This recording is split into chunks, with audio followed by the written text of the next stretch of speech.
Videos को देखे और उसके बाद इस पार्ट को देखे तो ज्यादा अच्छा समझ में आएगा। ठीक है, अगर बीच में से चीजों को देखोगे तो आपको समझ में कम आएगा।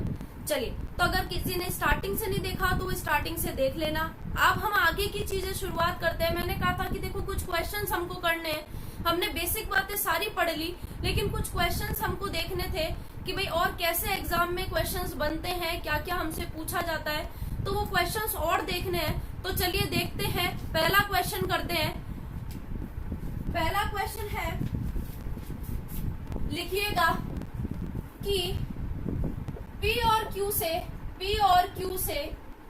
दो ट्रेन, P और Q से दो ट्रेन एक दूसरे की तरफ चलना प्रारंभ करती है। P और Q से दो ट्रेन एक दूसरे की तरफ चलना प्रारंभ करती हैं और उनकी जो स्पीड है, उनकी स्पीड चाल 120 किलोमीटर प्रति घंटा और 100 किलोमीटर प्रति घंटे की है। ठीक है, उन दोनों ट्रेन की आपको क्या दी है, चाल दी है। अगला इसने दिया है कि जब वे एक दूसरे से मिलती हैं, जब वे मिलती हैं तो एक ट्रेन दूसरी ट्रेन से 80 किलोमीटर ज्यादा दूरी तय करती है।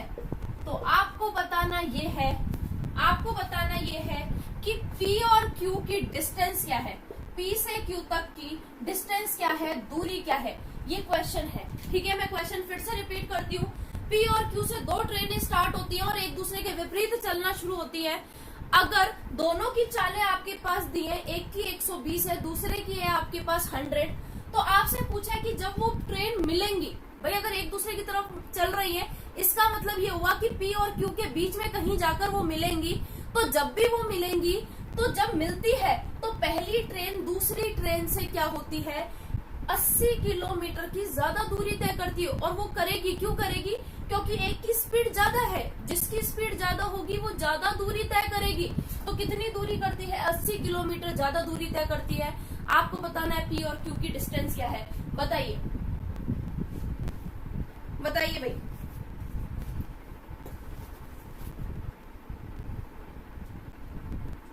बिल्कुल सही है, 880 किलोमीटर की डिस्टेंस कवर करेगी। कैसे, जरा बात को समझना। ये P पॉइंट है और ये Q पॉइंट है। ठीक है, एक ट्रेन यहाँ से चल रही है, एक ट्रेन यहाँ से चल रही है। जो यहाँ से चलती है उसकी चाल है 120 की, जो यहाँ से चलती है उसकी चाल है 100 की।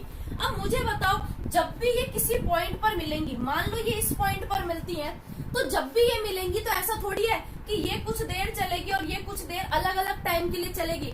टाइम तो हमको यहाँ पर दिया नहीं है। इसका मतलब ये है कि ये सेम टाइम पर चलना शुरू हुई है और सेम टाइम के बाद में ये जाके यहाँ मिल जाएंगी। मान लो अगर ये 2 घंटे चली होगी तो ये भी कितनी देर चली होगी, 2 घंटे चली होगी। यानी इनका टाइम कैसा है, कांस्टेंट है।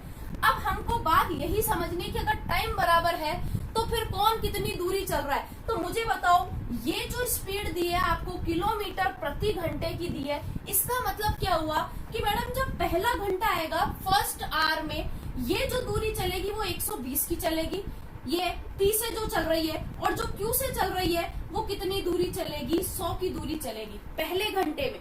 सही बात है ना भाई, 1 घंटे की चाल है ना ये 1 घंटे में कितना किलोमीटर चलती है वो आपको दे रखा है। तो 1 घंटे में ये 120 की दूरी तय करेगी और 1 घंटे में ये 100 की दूरी तय करेगी। सिमिलरली जब मैं दूसरे घंटे की बात करूं तो दूसरे घंटे में जो P है वो 2 घंटे में क्या 240 चल लेगी क्या, और जो Q से चल रही है वो क्या 200 किलोमीटर चल लेगी क्या। सही बात है ना, जब 2 घंटे की बात होगी तो 2 घंटे में ये 240 चल चुकी होगी और ये कितना चल चुकी होगी, 200 चल चुकी होगी। इसी तरह से अगर आप तीसरे घंटे की बात करो तो P चलेगी 360, Q वाली चलेगी 300, और जब चौथे घंटे की बात करोगे तो P चलेगी 480 और Q चलेगी 400।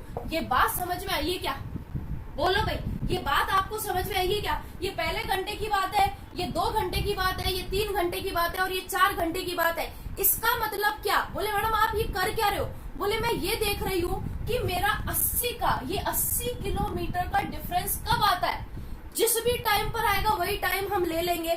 तो मुझे बताओ, यहाँ पर 80 का डिफरेंस नहीं था, यहाँ पर भी 80 का डिफरेंस नहीं था, यहाँ पर भी 80 का डिफरेंस नहीं था। 80 का डिफरेंस कितनी देर में आया है, बोले यहाँ पर आया है 4 घंटे बाद में।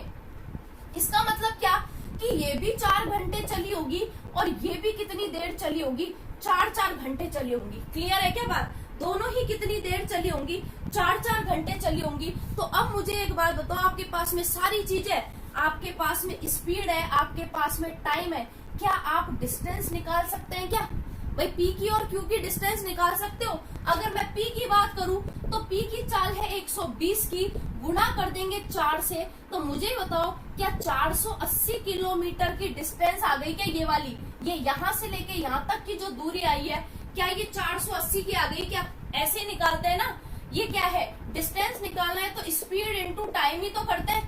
तो क्या ये डिस्टेंस आ जाएगी 480 की? और सिमिलरली जब मैं इसकी निकालूंगी, Q वाले की निकालूंगी, तो Q की चाल है 100 की और टाइम लग रहा है 4 घंटे का, तो ये वाली जो दूरी आएगी, क्या ये 400 किलोमीटर की आ जाएगी? ठीक है। हालांकि देखो, अब बात आप डायरेक्ट भी समझ सकते थे। कैसे समझ सकते थे? आपको यही पता चल गया था कि ये 400 ये चली है, ये 400 चली है, 480 चली है। और अगर मैं इन दोनों की बात करूं तो दोनों ने मिलाकर टोटल डिस्टेंस ही तो कवर की है।